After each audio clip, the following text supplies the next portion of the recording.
500 কোটি টাকার একটা রিলিফ ফান্ড আমরা তৈরি করছি ফর স্মল অ্যান্ড মিডিয়াম ডিপোজিটার্স। কিন্তু এই টাকাটা আমি কোথা থেকে পাবো? এর জন্য আমি ক্ষমা চেয়ে নিয়েই বলছি, একটা জায়গা থেকে আমায় কিছু টাকা ইনকাম করতে হবে, বাদ বাকি টাকাটা আমি অন্য জায়গা থেকে নিয়ে আসবো। আমরা 10% সিগারেটের উপর ট্যাক্স বসাবো।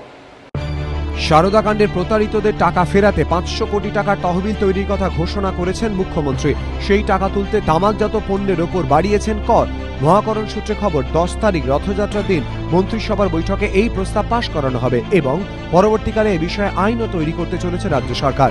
মন্ত্রিসভার বৈঠকের প্রস্তাব পাশের আগেই অবশ্য তহবিল নিয়ে বিতর্ক দানা বেঁধেছে, কারণ মুখ্যমন্ত্রী ঘোষণা অনুযায়ী তামাকজাত পণ্যে কর বাড়িয়ে আয় হবে 150 কোটি টাকা। এই পরিস্থিতিতে অর্থ দফতরের কর্তারাই ধন্দে যে বাকি টাকা আসবে কোথা থেকে। রাজ্য সরকারের অর্থ দফতরের আধিকারিকদের মতে, মুখ্যমন্ত্রী ও প্রধানমন্ত্রীর ত্রাণ তহবিলের ক্ষেত্রে নির্দিষ্ট কিছু নিয়ম রয়েছে। প্রাকৃতিক দুর্যোগ এবং দারিদ্র্য সীমার নিচে থাকা মানুষদের জন্য এই ধরনের তহবিল থেকে টাকা খরচ করা যায়। কাজী এই তহবিলে সেখান থেকে অর্থ দেওয়া সম্ভব কিনা তা নিয়ে প্রশ্ন উঠছে। আর আইন দফতরের আধিকারিকদের একটা অংশ মনে করছেন, মন্ত্রিসভার অনুমোদন পেয়ে এ বিষয়ে বিজ্ঞপ্তি জারি হলেও ভবিষ্যতে সরকারকে ফের জনস্বার্থ মামলার মুখে পড়তে হতে পারে।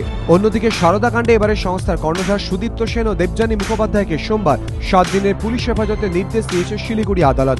পুলিশের বক্তব্য, ধৃতদের জেরা করে শিলিগুড়িতে সারদার সম্পত্তির বিষয়ে তথ্য মিলতে পারে।